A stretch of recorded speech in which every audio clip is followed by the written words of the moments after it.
I feel like by owning my truth, I'm able to fully move on and heal, but most importantly, help those around me or inspire those around me to own their truth as well.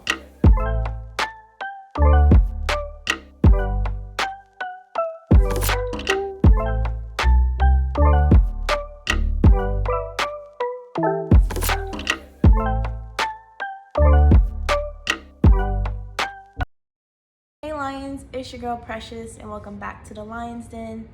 As you can see, I switched up the vibe today. Sorry to interrupt. If you hear my AC, I do apologize. It is the middle of summer and I'm not turning it off, so it'll cut in and cut out. But anyways, as you can see, I'm in a different vibe today. Very much laid back, and I honestly feel like this is the Lion Den vibe. Like, it should be not relaxed, but like I shouldn't feel like I have to be pristine and polished. And more so than not, this video is definitely going to be very raw and open and vulnerable, so I really wanted to set that tone. But anyways, I just want to hurry up and get into this video because I have a lot to share, and I'm also very jittery and anxious, so let's get into it. As I'm growing into myself and going through this journey, I'm letting go of people, things, and habits that are no longer serving me any purpose and that is not in alignment with my highest self.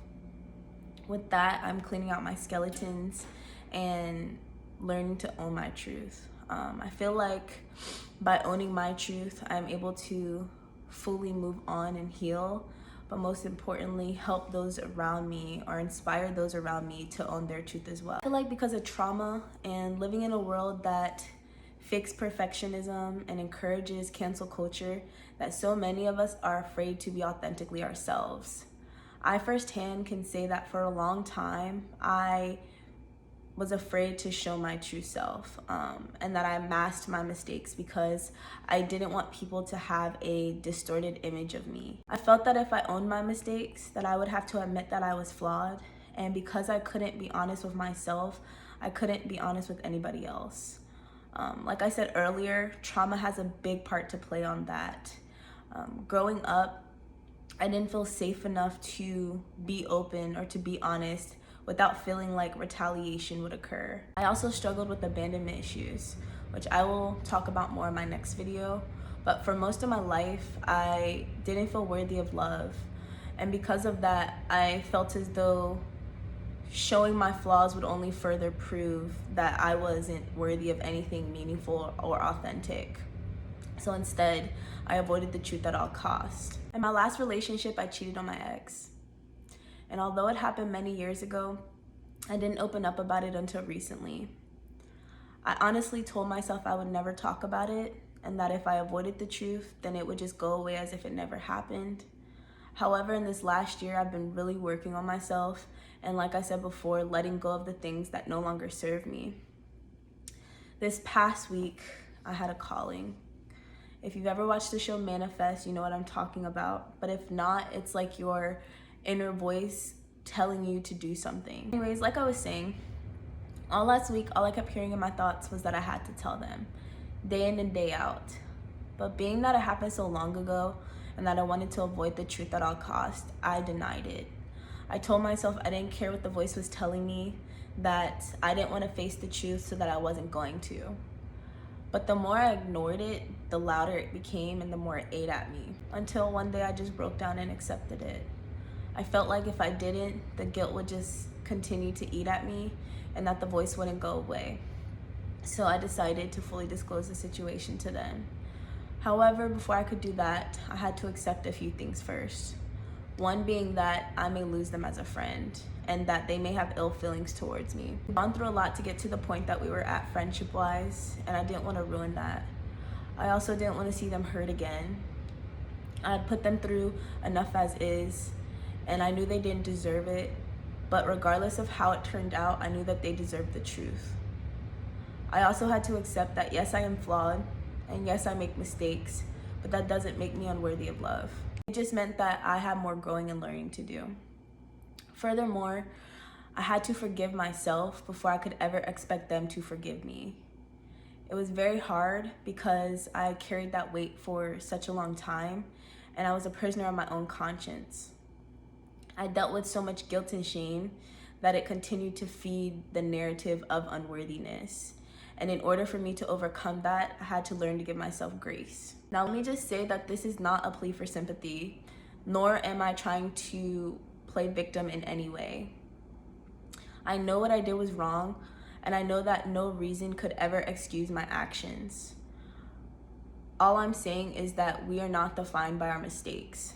Yes, they play a part in who we are, but by acknowledging them and accepting them, we are able to move on, grow, and make better decisions. Back then, I was someone who thought that if someone could love me enough for me, that maybe one day I could learn to love myself. The issue with that is that nothing and no one can ever make you love yourself. It truly has to come from within. But because I didn't realize that, I found myself in an unconscious cycle of constantly searching for the validation of myself in others. Not only was that toxic, but it was very temporary. Once that feeling was gone, I was looking to be validated by someone again. All it did was leave me feeling empty. And so once I came to that conclusion, I knew that I needed to change. I knew that I couldn't keep myself in that relationship because not only did they deserve so much more, but I knew that until I could fully love myself, I could never properly love someone else. The saying hurt people hurts people is so true. And I know that many will ask me why I didn't just leave if I wasn't happy or fulfilled. But it never had to do with what they did or didn't do. They were actually amazing. It was truly just me battling with those feelings of unworthiness and abandonment. I didn't want to lose a good person, and ultimately I was just being selfish. Now that I've spoken my truth and I've opened up about everything, I have never felt more free in my entire life. I know that I will have judgment passed towards me, but honestly, nothing that you can say or think about me can be worse than what I've thought and felt about myself. Like I said before, I've been held captive by my own conscience, and I can't allow myself to keep living like that. Most importantly though, before you try to ridicule me and say that you could never be me, I ask that you take a long look in the mirror. Because I know there are a lot of people walking around today hiding their own truths and not being the best versions of themselves either. I know a lot of people who get off on judging others and belittling them. That may not even be close in comparison to what I've done, but ultimately it says a lot about who you are instead of the person you're trying to put down. So there you have it. This is part of my story. I am human. I am not perfect, and I will no longer try to pretend that I am. I send anybody watching this love and grace, and I wish you well wherever you are on your own journey. I ask that if this video resonated with you at all, that you give it a thumbs up, that you share it with your friends, your family, and that you subscribe and join the Lion's Den.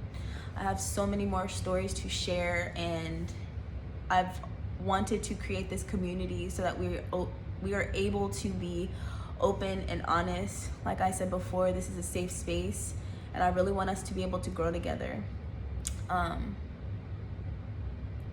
If you would like, give a comment down below. Like I said before, whatever you gotta say about me, I respect it, but I'm not going to take offense to it at all. I've honestly hurt myself more than anybody could hurt me, so at this point it is what it is. But if you'd like to follow me on any of my other social medias, I will leave them down below. I think that's all I have today. Until next time, I will catch you in the Lion's Den.